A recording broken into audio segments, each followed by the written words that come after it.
Hi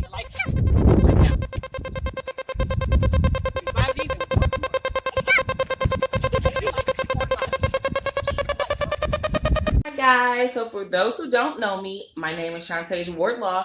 I'm 24 years old and I had VSG surgery March the 5th of 2019. So it's officially been a little bit over a year since I got the surgery.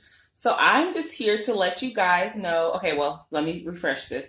My highest weight ever recorded was 300 pounds. As of today, I weigh 153.4. And I just want to give you guys 10 things on what I experienced after having VSG. Hope this helps you make your decision on having VSG. And if you're experiencing this, I just hope that you can fully relate to me because these are definitely things that I have experienced and are still experiencing. The first thing is acid reflux. The acid reflux was really horrible. Like literally if I eat something that's too greasy or too like sweet, or if I eat too much of anything, it'll just feel like it's sitting right in my throat and I feel like it's gonna come back up. But sometimes it's literally just like it's just going down. It's just the food that's it's processing, but it's just leave a bad taste in your mouth. Just the acid reflux is horrible. And a lot of people, when they experience horrible acid reflux, they convert over to the gastric bypass. However, I'm not going to do that because I feel like I got down to my goal weight and I don't want to go into any more surgeries. And then, it's just something that I'm not into. But a lot of people do convert to gastric bypass if they're having the bad acid reflux, GERD with the sleeve. So that's number one.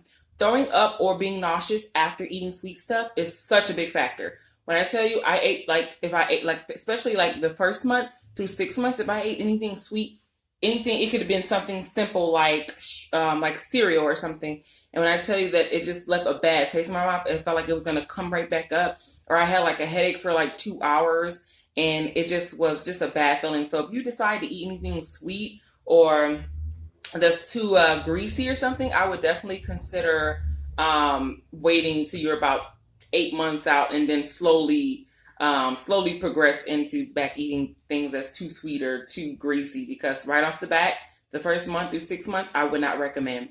Your protein size, you can literally your portion size.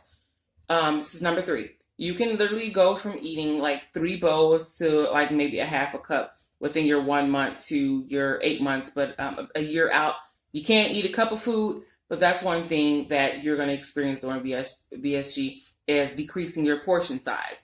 Number four is you can cheat your sleep.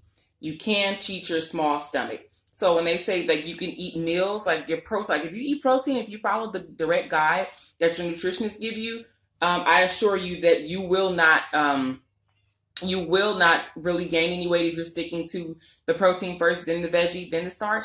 I would definitely recommend that you just do that, because if you start getting into eating crackers and cookies and chips, when I tell you those foods go down so easily, I mean, they go down. I can eat a family size bag of chips that has 16 to 2,000 calories in literally maybe 2 sittings in the same day. So you can cheat your sleep. So just watch that.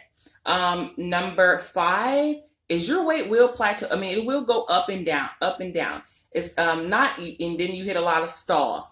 So if you see, like, especially being less than a year out of VSG, your weight is going to go up and down, up and down. It's literally trying to find a happy medium on where your weight will be happy. It's just trying to get to the new norm. So just pay attention to that. Your weight will go up and down. Don't think if you hit a stall it's over. If your weight go up 10 pounds, it's because you're not doing something right.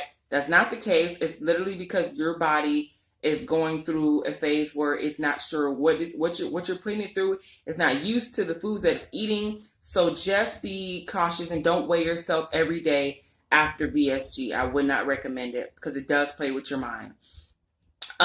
You need to eat, number six, you need to eat and drink your protein. The first month through 6 months, you're probably not going to be able to physically eat your protein. So I would definitely recommend drinking your protein, like the Premier protein shakes, whatever protein shakes that you decide that is good for you. I would definitely eat your proteins. Other than that, you're going to feel weak, lethargic. It's just going to leave just a bad feeling. You're just not going to want to do your everyday activities. Work is going to become more difficult. So I would definitely try to reach your 80 to 100 grams of protein per day after VSG. Number 7, I experienced loose skin. Obviously, losing 141 pounds, you're going to experience loose skin. It's not a big factor for me because I'd rather have loose skin than to weigh 300 pounds. But however, that is a factor after BSG. After you lose a certain amount of weight, you're going to experience loose skin because of the weight that you're losing in such a short period of time. It's very common that you're going to have loose skin. I'm all over the place, guys. Sorry. Number 8, eating and drinking at the same time. So what your doctor recommend is that you eat and drink 30 minutes, at 30 minutes after the other. So if you eat, you wait a half hour to drink. Being a year out, I do like the 15-minute rule. So after I eat something, I may wait like 15, 20 minutes to drink after my meal. But what the doctor told me, what my nutritionist told me, is the rule is strictly because when you drink right after you eat, it pushes the food down, leaving you hungry right after or a shorter period of time, and you're going to want to eat more. So that's why they don't recommend you eat and drink at the same time. Plus, it's a little bit uncomfortable after BSG to drink right after you eat, so I wouldn't recommend that. Number 9 is it changes the way you look physically, but it does not change your mental state. So for those who have a food addiction like myself, I would definitely recommend getting help from a therapist or counselor or somebody to talk to, because it literally, if you do good a lot of times the first year is easy, but as time progresses, you're still dealing with the same problems, with the same people, with the same circumstances. I would literally try to change that stuff around in your life, because when I tell you that the BSG changes the way you look, but not the way you feel, you have to work on yourself in order to be successful after having BSG. So you're going to have to cope and deal with whatever made you obese in the first place. So that's a big factor on having BSG. It's definitely not the answer to obesity. You have to seek some kind of mental help. Take it from me, I did. It's one of the best advices I can give you after BSG. Number 2, it definitely gets harder after, basically saying what I was saying on number 9. It definitely gets harder after month 8 because your hunger come back, your cravings come back. Obviously we're still obese mentally inside. We still think the same. We still want the same foods. So that it definitely gets harder after month 8. Well, at least it did for me, but a lot of people that I talked to in the VSG community did say that it gets a lot more difficult after month 6 for them. So just be conscious and be aware, and I would definitely recommend you document everything that you eat, everything that you drink, so that you can stay on top. My Fitness app is a really good app, a really good tool, so that you can keep yourself in check. Thank you guys for watching this video. Like, share, subscribe, please, please, please. And I really appreciate you guys. Much love, and I hope that I can help people all over the world change their life, change their eating habits, change the way they think. I'm happy and I'm here to help. If you need any advice, comment below. If you need any kind of tips, just anything, just send me a message and I'll be happy to reply to you. Thank you so much for watching.